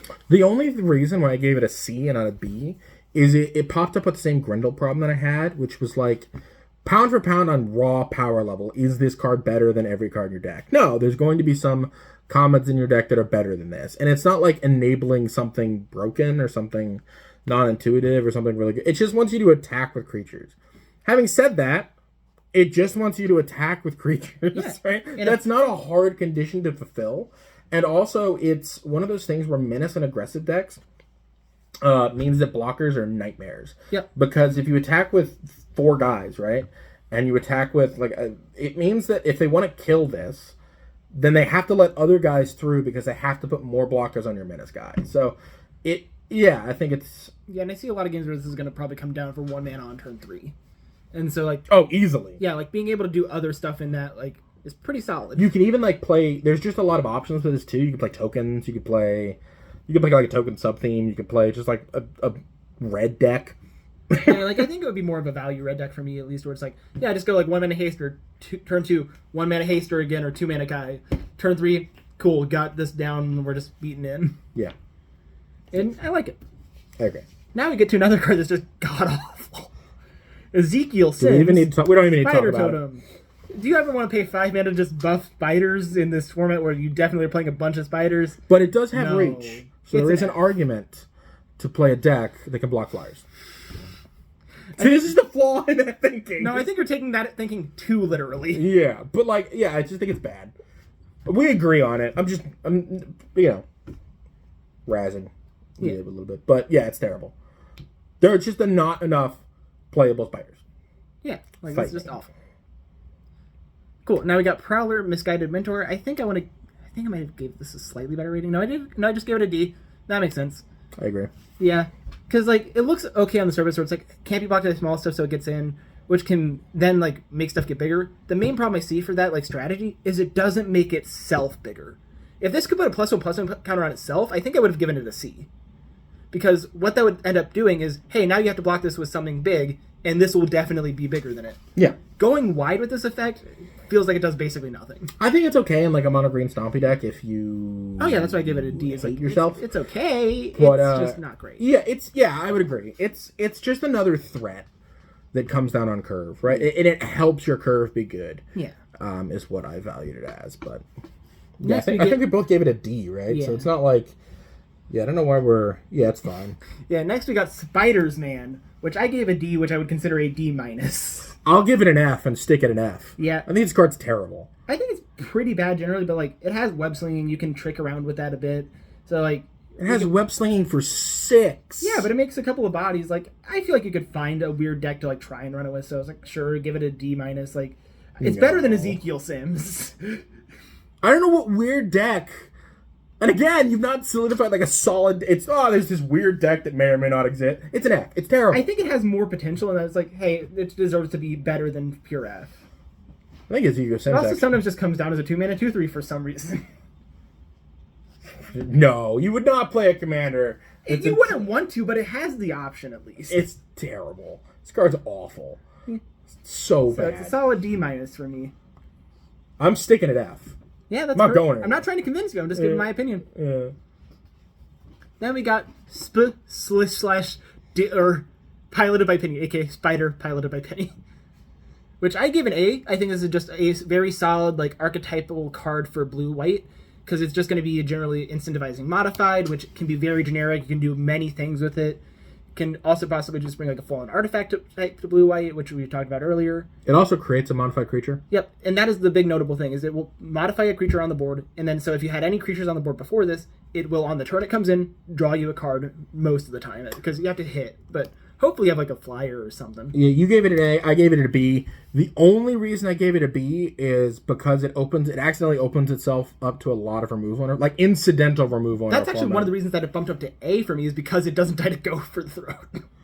Yeah. I know it can die to artifact removal, but like, I think there's if more you're playing artifact removal that accidentally kills it than not being killable by go for the throat. But people will mainboard go for the throw, but they won't mainboard artifact removal most of the time. That's true, unless it's something like a braid. Yeah. Sometimes, but yeah, I think it's just like solid, like one of the best commanders you could run for this type of effect, and so that's why I got an A for me. oh yeah, no, the effect is great. It's a good card. Cool. Next, we're moving on to Sunspider, Nimble Weber. It's 4 mana, and it tutors up an aura or equipment, and has flying on your turn. So, like, if you want to suit it up, it's actually pretty solid. I really think wish I gave it like a B or a C. Let me double check that. Gosh dang. Sunspider, yeah, I gave it a C. 'Cause I don't think it's in the best colors to like tutor out stuff. Notably for like Boggles, if you want to be doing the tutors on stuff, you would probably want to get Ancestral Mask, which is +2/+2 for every enchantment. and that's green. Yep, and that's my main problem. You also lose out on stuff like Armadillo Cloak and Green. Rancor. Green. But it's solid enough that you can still get like ethereal armor every time. So just having a commander that says, I am a commander that is ethereal armor Yeah. is pretty good. I'm So a it's a good commander C. that is ethereal armor and is a flyer. Yeah, so I think that's a solid C in my book. Is 90% of the time you're tutoring out ethereal armor. Chill. Yeah, I actually give it a B. Yeah, I give it a B. Yeah. I think it's everything that Morgan said. You know, there is a cost to it, so I think I might actually come down to a C. Yeah. Just So we're because. pretty in agreement then, because I did like at first forget what I actually rated it as and said B or C, and so that sounds like a good place. Yeah, I think C this part is very good because it's also an all that glitters as well. Oh yeah, I forgot that that's still here. There are a couple of things that it does. It's also a lifelink enchantment on its own as well. So it's just very versatile because sometimes Boggles will. And the notable nice thing is, if it dies, you can tutor again. So like, it's not just going to take like you can put the enchantment from it on something else and then be just very chill with it dying. Yeah, the other thing is that like Boggles sometimes more than any other deck draws the wrong half of its deck because the issue with Boggles, even in the Bant versions, you can't play 12 Boggles is like the normal ratio. You can't. you have to play worse creatures, which means you have to play protection spells. So it's just a very awkward deck. But this means you don't ever draw the wrong half of your deck. Yeah. Which is nice. Yep, and then we get Wraith, Vicious Vigilante, 3 mana, unblockable, and double strike. It's a 1/1, but like it takes buffs real well, so I believe I gave it a B. For similar reasons to Sunspider, I just felt like having basically your best buffable target in the command zone was enough of a plus. I gave Sunspider a B, this is C. Yeah. Just because I was like, this is really good, but Sunspider is tutorable. Yeah, the main thing I think about with this is less of a Bogglesy like Aura's commander and more of a heroic commander where you're playing buff spells and protection spells that like give +1/+1 because like, oh, hexproof +1/+1, cool, now I'm 2/2 double striking unblockable. And so you're just focusing on keeping Wraith alive is like the main deal with it. While Sunspider is more value enchantments on other stuff. Which is actually what the Boggles deck looks like. Yeah, and the main problem with like Sunspider is you can't play Boggles in it. Yeah. Yeah, you can't play the 3 literal Boggles. Correct. You can play 1, but it starts as an 0/1. Wait, which is what? There's a 2 mana 0/1. Oh yeah, 2 mana 0/1. Hexproof that puts a counter on something when it comes into play. Yeah, that's rough. It has backup. I do know the one you're talking about. Yeah. That's rough. It's on the screen right now. Yeah. Or it's not. That is one of the reasons why I put Sunspider in C instead of B. It was because you can't play the 3 green Boggles. Yeah. But it's still good. Same for Wraith. I actually think I'd like to go back again and stick with B and C because I do think Wraith is like a little bit. And I'm going to stick with the opposite personally. Yeah, but I think that's fair. Yeah, I think they're both high and low on their respective tiers. So they're one's like a plus, one's a minus. They're like 0.5. Like if we were gonna give the numbers of like an 86 or whatever, they're like 0.5 points away from each other. Yeah, and now we got Morbius the Living Vampire at 4 mana. It's like a Vampire Nighthawk. And then it also, if it gets put into your graveyard, you can exile it and look at some cards. I think I gave this like a D, was that right? You gave it a D. Yeah, because its ability wants you to like discard it or mill it. It does not do much in the command zone because you have to pay 4 mana to put on the field before you can get into the graveyard to do its thing.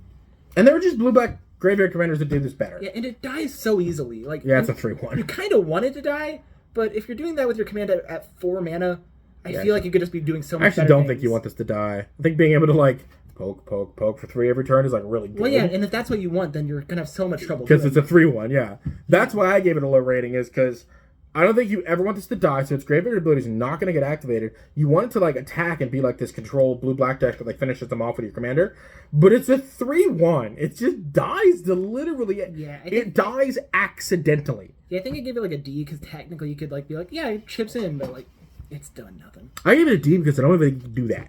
I think there's an argument that this card is just F. I think it's very slightly better than F because it's like if you are a control deck, you can like try to get it through. But yeah, it's just, but it requires so much work. Yeah. I think there's just better blue-black stuff. There are, by the way. I've built lots of blue-black decks. I think they're just better things than Morbius. That does Morbius thing. But yeah, like every time it dies, you can also get a little bit of value before it goes back. Yeah. So it has its uniqueness, is why I put it. Yeah, it's got like a little bit of. Yeah, the next card though I put as an F. Prowler, Clawed Thief. 3 mana, menace, 2/3. Whenever another villain enters, you connive Prowler. So you have to be playing active villains for this to be better than a 2/3 for 3 with menace. So this is just bad. Yeah. So next we get to. Well, hold on. Oh, are you going to do more? I agree. Okay, cool. I think this is an F. The reason why I was about to move on so fast is because the next card is very similar to me, which is Vulture Scheming Scavenger, 6 mana, 4/6 flyer that can jump villains into the air when it attacks. I gave this also an F because it doesn't do anything. Yeah, unless you want to play a 6 mana 4/6 flyer, which I don't think you want to. No. Like it's beefy as a flyer, so I gave it like an F plus. I think it's better than Prowler, but like that's not much of saying. There's no reason to play either of these. Yeah. Terrible. Now we get on to our red-black cards with Green Goblin Revenant. Yeah, so we're about to hit a cycle of discard commanders. One of them, I think, goes into a control deck. The other one, I think, is an aggro card. And the other one's a mid-range card. And I think that fits very, very perfectly into the 3 types. Because we've been talking about discard. And I think these commanders in particular have made those decks possible. Because prior to this, your option was Zoyola. Yeah. But yeah. Take a read at that. But yeah, let's talk about Green Goblin Revenant. Yeah, which I don't remember what I gave these. Okay, I gave it a B. Yeah, that makes sense. I also gave it a B. Yeah, I think it's perfectly fine, like nice in the mid range. Its main downside is it's 5 mana and dies to bolt effects, and hypothetically doesn't do anything on the turn it enters. Like, so you're giving a whole turn cycle where they can interact with your 3/3 before it actually does anything, and I feel like it's a valid complaint. But otherwise, it's just a nice like mid range value engine. It's very similar to Grendel. Yep. Too, in a weird way. Because 1 mana morph, still flying Death Touch, but it actually has an ability. Yep. So I gave Grendel an F.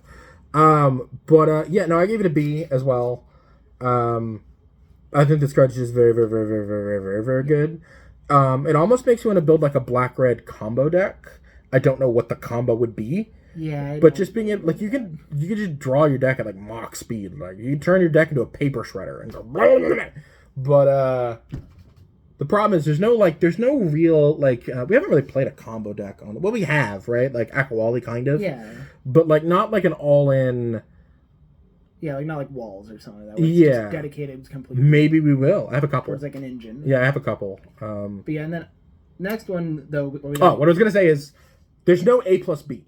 There's no Deceiver, Exarch, Pextermite in that format. All the combos are like A plus B plus C, and maybe even A plus B plus C plus D. Yeah. So if there's no like 2-card combo that you could just jam into it. So. Yep. So this is just like a nice mid-range threat.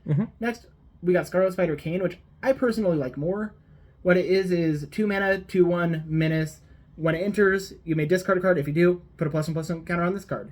And then it has Mayhem, which is not relevant because it's in the command zone.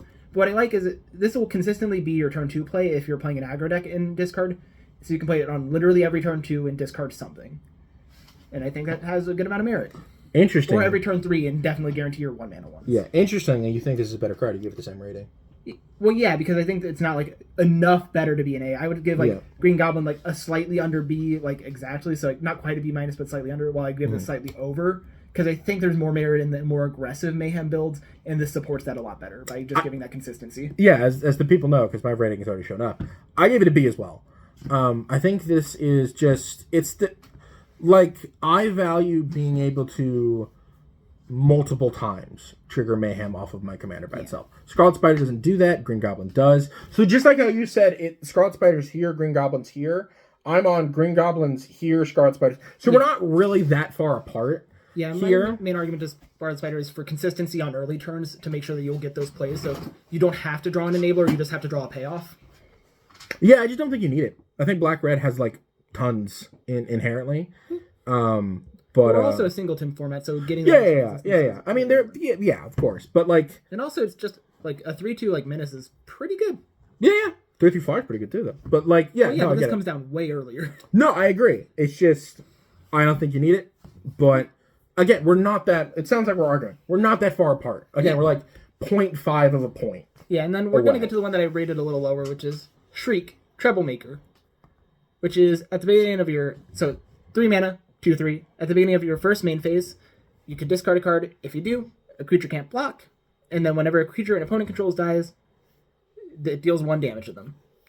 So my main reason I give this a C personally, rather than the other two which I gave B, which is I think for one, like the control version maybe is a little weaker, a little bit more scattered for like what a lot of these Madness cards are doing. But the main thing here was that it's a little dissonant in what it's doing. Like one's an aggressive effect, one's like an effect that makes you want to kill stuff. I could see possibly like going more straight mid-rangey and like just being like, yeah, I got like 3 bulky guys down and I'm just gonna like force the issue and make sure that you have trouble blocking. And if you block with anything that is too small, you're also gonna take damage. Yeah. But I feel like this is just a little more awkward than the other two. It's fine. I think the other two are just better. I can see the only reason why I think you would pick Shriek specifically over the other two is that the other two cost $30. You know what I mean? Like this is like a budget. Sorry, $30? What do you mean? Like if the other two were like a monetary like big money hit. They're not. They're uncommons. I know. I'm saying if you wanted to build like a budget Madness deck or whatever, I think Shriek's perfectly fine. But it's a budget commander for me. It's not something that like I think is doing nearly anything as powerful as the other two. It just feels like the other two but worse. Yeah, like I think I would honestly play it over Green Goblin, even though like I'm evaluating it a little lower, just because I would want to build my deck if I'm building more mid-rangey, and I want to build it more low to the ground mid-rangey, forcing the issues. I think that's wrong. I think Green Goblin's better, and it's enough better, and does more when it does its thing. Because they're both. It's not like you're skirting removal on either one. You're paying less mana to have it come back into play, for sure. But like they both die to the same stuff. It's not like one is. Well, yeah, but one costs 2 less initially. Yeah, but that's but does next to nothing. And so does Green Goblin when it enters. Well, Green Goblin can like come into play and like block a guy and kill it and like trade. Green Goblin can function as a removal spell. Shriek can't necessarily do that. Well, it kind of needs to do that at 5 mana. Well, like this at 3 mana, you could just. That's what I'm saying. I think Green Goblin does enough more than Shriek does. Shriek just feels like a very confused card to me, where the text of the card is split in too many different directions. It's like the beginning sentence is an aggro card to me. Like, just, you can't block, rawr, rawr, rawr, rawr, get in, get in, get in, get in. And then the second ability is like an weird, like, I don't know what to do with that ability. I'm glad it's there. Like, it's obviously an improvement, but it just feels counterintuitive to the first half of the card. It feels like a very confused, not badly designed, but a very, like a thing that's trying to pull you in two different directions. Well, I think like it's trying to force you to block with your small guy so they die, then trigger the ability. Your guys? No, their guys. Oh, okay. I was going to say, I was like... You make it so their biggest creature can't block, so they have to block with their 2/2, so it dies to this. Oh, sure. Like, it's just... But yeah, I still think it's fine. Yeah. Okay, now I think we both gave it a C, did we not? Yeah. Yeah. Cool. Just checking that. Yeah, we did. But yeah, and then next we got Craven Proud Predator. I give this card a D. I give it an F. I think it's just... I think I can see a reason to run it where it's like, it's a 3 mana, 3/4 at worst with Vigilance, so it is fine. And then like you could like make it bigger by playing like a 7 mana Worm later, but like, I don't think it's doing shit, but I think see the argument in like being like a mid-range stompy deck for it. I think there are strictly better options. I think the Edge of Eternity, guys, is just strictly better than this. I think that the next card does the same thing in that deck, comes down a lot later, but I think it's just better. Well, yeah, the next one's a finisher. Well, this is a like mid-range payoff, but yeah. But I think you have more mid-range payoffs in your deck than finishers. Yeah. Like I don't understand why you would ever build red-green. I wouldn't do it, but I see the argument. Is why I put it as a D. I don't. So I gave it an F. Yeah, next we're going to get a card that I rated A, which is Rhino Barreling Brute. If you scroll back over to what the card is, it is 7 mana. It is Vigilance, Trample, Haste, 6/7. And when it attacks, if you cast a spell with a mana value 4 or greater, this turn, draw a card. So what this notably does is, on the turn you cast it, it attacks and draws you a card because you cast it. Yeah, if it gets to attack, which probably will. Yeah, and 6/7. Like it's very big. Yeah, it's very hard to kill, very annoying, and it has very valuable keywords in Vigilance, Trample, and Haste. Mm-hmm. I think this is possibly like the best red-green payoff commander. Yeah, okay. That's why I gave Craven an F. Because in the same set, I don't know like why you would ever. Yeah, I'm trying to value more on their individual merits rather than in comparison to other things that are around them. But yeah. Yeah, I just see like an F tier, especially because it's a commander, right? I will evaluate stuff that go into your 59 or 58, 58 or 59, because there's merit or whatever. But it's like you get one of these, and you can't, So you have to choose. You actively have to choose when you sit down and build a red green deck. You have to choose: am I going to play Craven? Am I going to play Rhino? And I only get to play one. So if 90% of the time you're playing Rhino, but yeah, I don't think you're playing Rhino if you're not playing like heavy ramp a lot of the time. I would agree, but I think Craven makes a similar deck. Yeah, well, like it also just does stuff you like play a 3-mana guy, play a 4-mana. Like I see the argument is the main thing. I don't like the argument. I see it, so that's why I. Just because you see it doesn't mean. Yeah, I just don't think it's very good. So yeah, no, I think Rhino is very very good. I give it a B, because of the upper right. I have trouble giving 7-mana cards A's. But it is in the deck that can cheat it out. Well, not cheat it out. You can't play it faster, ramp. Yeah. And it wins games. Yeah. It draws, it kills. No, I don't disagree with anything you're saying. It's just the upper right. Also, the mana symbols in the upper right can sometimes give green decks. At decks. 7 mana, that becomes a lot more distilled. Like, if you only have green mana at 7 mana, you made a problem. Yeah. But it's possible, though, right? It's possible because you don't have mana rampers that make red. Like, you need your not back row, but you need your lands to produce. We did see a mana ramp card that makes red literally earlier in this review. Saw one. Yeah, but like there are a couple 59. There are a couple other 2-mana ones that make any color mana and stuff like that. Yeah, but it's not like... Yeah, you're not happy about them. Also, there's literally Utopia Sprawl. Yeah, sure. But yeah. Okay, cool. Next we're going to be moving on to Spider-Girl Legacy Hero. I don't care for this card. It's kind of just sits on the board and doesn't do much. I gave it a D because it's like, it's a 2/2 flyer for 2, so you're punching with it. leaves the body if it leaves the battlefield, so maybe you could do like some bouncy stuff with it. It's like the worst voice of Resurgence I've ever seen in my life. Yeah, but like it's gonna be perfectly fine beating in, so like, hey, it's a D. Yeah, it's also another thing that like maybe a Boggle, well, not like Boggles, because again, you can play one. You can play Gray Care Scout. I think there's also another green hex. Yeah, you can. So Hana Legend Walker. Yeah, so maybe that, but like I think there are better tokens commanders. Yeah, but it's just like like if you wanted to play green white little kid, I think this is perfectly like just like everyone's first Magic deck of like 1-drop, 2-drop, blah blah blah. Like it might be okay in like a mono green stompy deck, honestly, that gets to play this as like a really aggressive 2-drop and gets to add white to the deck. Yeah, and then but next we get to the other green white commander, which is Spider-Man India. 5 mana, 4/4 with web slinging for 3 mana, and whenever you cast a creature spell, Yep, put a +1/+1 counter on target creature you control, gains flying until end of turn. So I give this an A. Because what I see this as is heavily in like a mid-rangey green-white deck.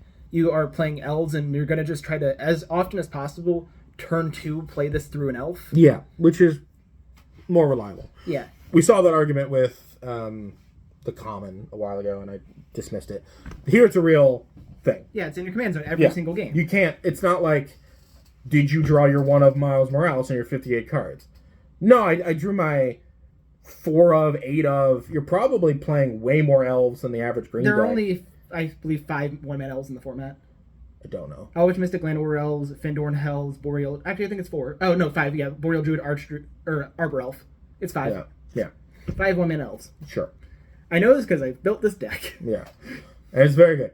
Yeah, it seems sick as hell. Like way more easy to hit. Yeah, the real cool thing that is like too is like it bounced an elf immediately, so you're going to be playing summoning and putting counter on it immediately. And then late game, like what you're doing is like, oh hey, I got like a 4/4 professional wrestler. Okay, now I just jump it into the air because I have this Arbor Elf in my hand that looked like it was doing nothing. Yeah, I gave it a B. Yeah, and also as a notable thing is like if it dies and comes back, you can still get a 2-mana cheapen off of it by playing a web sling. Yeah, you get scoot commander attacks. Yeah, only a little bit, but it's still very and only good. Sometimes, right? Like, but the good thing is whenever you are scooting commander attacks with it, you're immediately able to play a creature because you just web slung. Yeah, no. It's so even if very you're paying like card. 8 mana to play this for the 4th time and then playing a 1-mana elf on turn 9, you're then jumping your 6/6 into the air at the same time for hopefully lethal. Yeah. Yeah, I love this guy. It's very good. Not my style, but very good. And now we get to the womp womp ending of this, which is the 2 colorless commanders, which have very little reason to run. They're both Fs. Like we got the Living Brain, who will suit up and... We don't even need to talk about them. Okay. They're on the screen. Yeah, it's like, the main way to think about it is just, what are you doing with a colorless commander? Look at the artifacts in the format. They're good as supplementary, but supplements, but there's no good enough creatures, no good... Like, you get literally no real spells. What's the... No removal, no card draw. Like, it's... Well, you get card draw in Ichor Wellspring. Yeah. But, like, remember what I said about... yeah, like, you get eggs, but, like, they're not doing anything. I evaluate monocolored commanders at a premium because they have to be doing something good for me to not be, like, why? Because a lot of the times, like, 2 colors is not... It's a cost, but it's not a real cost. Like, it's... You know, oh, there's sales tax on that. How much is it? 2 cents. I don't know, whatever. Who cares, right? Imagine the big cost of playing 0 colors. Yeah, these do nothing. Yeah, they do nothing. You'd never play them. I tried to build one as a joke because I'm very committed to the bit of owning 1 of every color identity in the format, and these are, I think, these are the only colorless commanders in our format, and I couldn't do it. I got close with Living Brain, but your payoff is just making 3/3s out of junk. Yeah, until end of turn. Yeah. They don't stay 3/3s. Yeah. Like, if you wanted to run a deck that turns stuff into guys, you could just run like Halcyon. Yeah. Sad. Yeah. On that note... Yeah, sorry for the bummer at the very end. But, like, I think everyone knew that, like, these colorless cards are bad. They're for limited, right? Like, that's just... Or commander. Or flavor. I don't know what they're for. They're here. Yeah, they exist. All right. Cool. Well, I'm Hunter. This is Morgan. Yeah. Signing out.